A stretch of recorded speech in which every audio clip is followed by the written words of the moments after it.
বাংলাদেশের একমাত্র রাস্তা এটি, বিদ্যুৎ তারবিহীন এবং দৃষ্টিনন্দন এই রাস্তাটি। বাংলাদেশের আর কোনো শহরে এমন সুন্দর রাস্তার দেখা মেলে না। আর এই রাস্তাটি হচ্ছে দরগাই হজরত শাহজালাল রহমতুল্লাহের মাজারের এই রাস্তাটি। ভিডিওতে পুরো রাস্তাটি এক্সপ্লোর করা হবে, অবশ্যই ভিডিওটি শেষ পর্যন্ত দেখবেন। এই রাস্তা দিয়ে যখন আসবেন একটা দারুণ ফিল অনুভব করতে পারবেন। আর এখানের যে রাস্তার ভিউটা দেখতেও বেশ ভালো লাগে এবং প্রতিদিন অসংখ্য পর্যটক বাংলাদেশের বিভিন্ন অঞ্চল থেকে হজরত শাহজালাল রহমতুল্লাহের মাজার জিয়ারত করতে আসে। পাশাপাশি সিলেটের সবচেয়ে নামি দামি যে হোটেল বা রিসোর্টগুলো রয়েছে এখানের মধ্যে কিন্তু রয়েছে। এখান থেকে সিলেটের বিভিন্ন জায়গায় পর্যটক ঘুরতে যায়।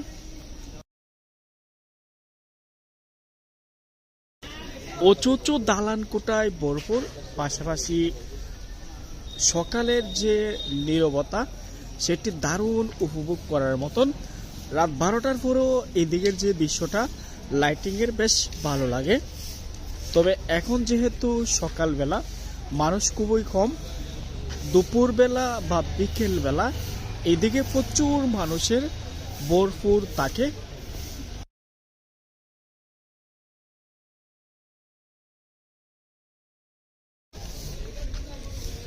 যারা হজরত শাহজালাল রহমতুল্লাহের মাজারে ঘুরতে আসে এখানের মধ্যে অনেক ধরনের খাদ্য বা খাবার রয়েছে, এগুলো অনেকেই বাড়িতে কিনে নিয়ে যায়।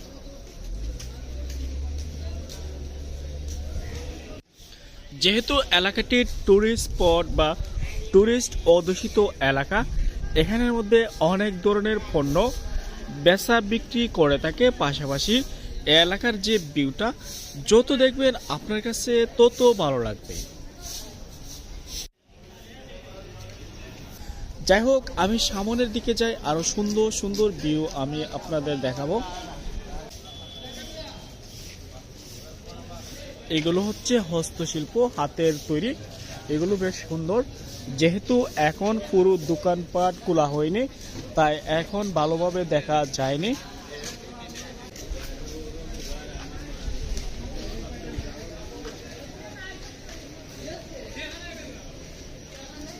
সিলেটের মাজারে কে কে ঘুরতে আসছেন অবশ্যই জানাবেন। কার কেমন স্মৃতি রয়েছে সিলেট শহরে ঘোরার অবশ্যই জানাতে পারেন, এবং সিলেট শহর বা সিলেট জেলা ঘুরতে কেমন লাগে এক্সপিরিয়েন্স অবশ্যই শেয়ার করতে পারেন আমার সাথে।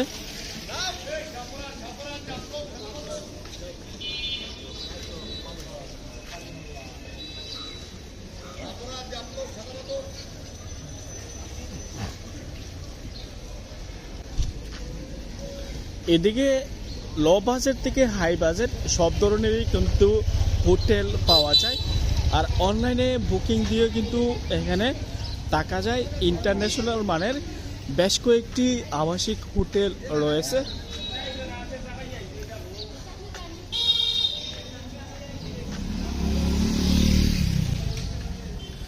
মাঝে মধ্যে যখন এদিকে আসা হয় তখন এই রাস্তার ভিউ, পাশাপাশি দু পাশের যে দোকানগুলো এগুলো যখন আমি দেখি আমার কাছে খুব ভালো লাগে। মানে নিরিবিলি সকালের যে পরিবেশটা বেশ উপভোগ করার মতন, আর দেখতেও বেশ ভালো লাগে।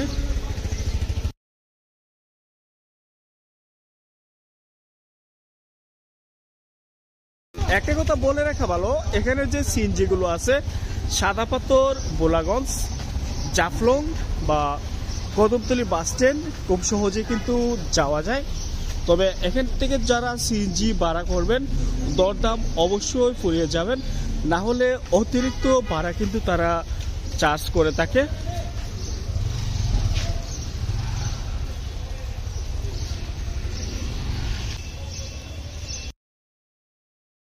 আমি হাঁটতে হাঁটতে প্রায় রাস্তার শেষ প্রান্তে চলে আসলাম। সামনে দেখা যাচ্ছে হোটেল নূরজাহান। এই হোটেলটি সম্ভবত ইন্টারন্যাশনাল মানের একটি হোটেল, আর এখানে বেশ ফেসিলিটি রয়েছে। যাই হোক, সামনের দিকে যাই এবং ভিউটা আমি এক্সপ্লোর করি।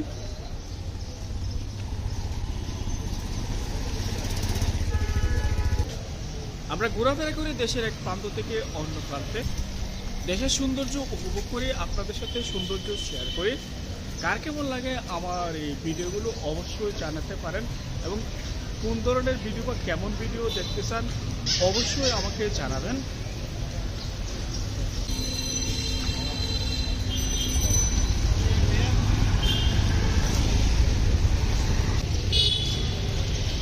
এদিকে হচ্ছে main road, Kadamtali bus stand থেকে আম্বরখানা যাওয়ার পথে কিন্তু হযরত শাহজালাল রহমতুল্লাহ মাজারের রাস্তাটি পড়ে, বা একটু ভিতরে হচ্ছে মাজার। প্রতিদিন প্রচুর মানুষ এই শহরে আসে মাজার এবং পাশাপাশি পর্যটন স্পটের সৌন্দর্য উপভোগ করতে পারে।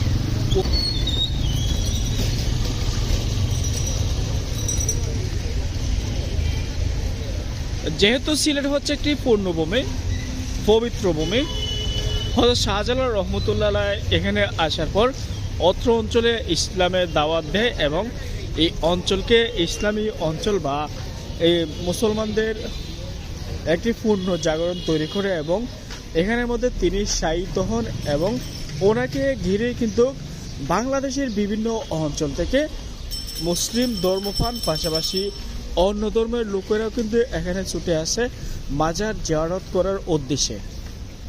যেহেতু জায়গাটি অনেক গুরুত্বপূর্ণ, তাই প্রতিদিন শত শত মানুষের আনাগোনায় জায়গাটি মুখরিত থাকে। পাশাপাশি এই অঞ্চলে অনেকগুলো মানুষের কর্মসংস্থানের ব্যবস্থা হয়েছে। কেউ বা ব্যবসা বাণিজ্য করে, কেউ বা আবার গাড়ি চালায়, কেউ আবার হোটেলগুলোতে জব করে থাকে। মোট কথা হচ্ছে প্রচুর মানুষ এদিকে কর্মব্যস্ত। রাস্তা দিয়ে আমি হাঁটলাম এবং হযরত শাহজালাল রহমতুল্লাহ দরগার গেট থেকে আমি রাস্তার অপর প্রান্তে গেলাম, এবং সেখানে যে ভিউ সেটিও দেখলাম, আর আমার কাছে খুব ভালো লেগেছে। এখানের মধ্যে মোটামুটি খাবারের ভালো হোটেল রয়েছে, পাশাপাশি এখানে বিভিন্ন ধরনের ভালো মানের চা পাতা পাওয়া যায়, আর হোটেলগুলো তো মোটামুটি অনেক ভালো।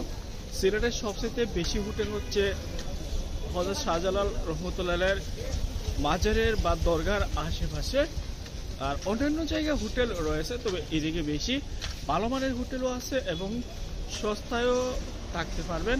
আপনার বাজেটের উপর ডিপেন্ড করে কোন ধরনের হোটেলে থাকবেন। এখানের মধ্যে দেখা যাচ্ছে বিরিয়ানি হাউস। তবে এই দিকের ভিউ আর পরিবেশ সবকিছু মিলিয়ে অন্যরকম, বেশ উপভোগের মতো। আর আসবেন, ঘুরবেন, সিলেট সম্পর্কে জানতে হলে অবশ্যই সিলেটে আসতে হবে। এই পূর্ণভূমির যে সৌন্দর্য সেটি ভালোভাবে উপভোগ করবেন। ভালো থাকবেন, সুস্থ থাকবেন, বেশি বেশি ঘুরবেন, দেশের সৌন্দর্য উপভোগ করবেন। আল্লাহ হাফেজ।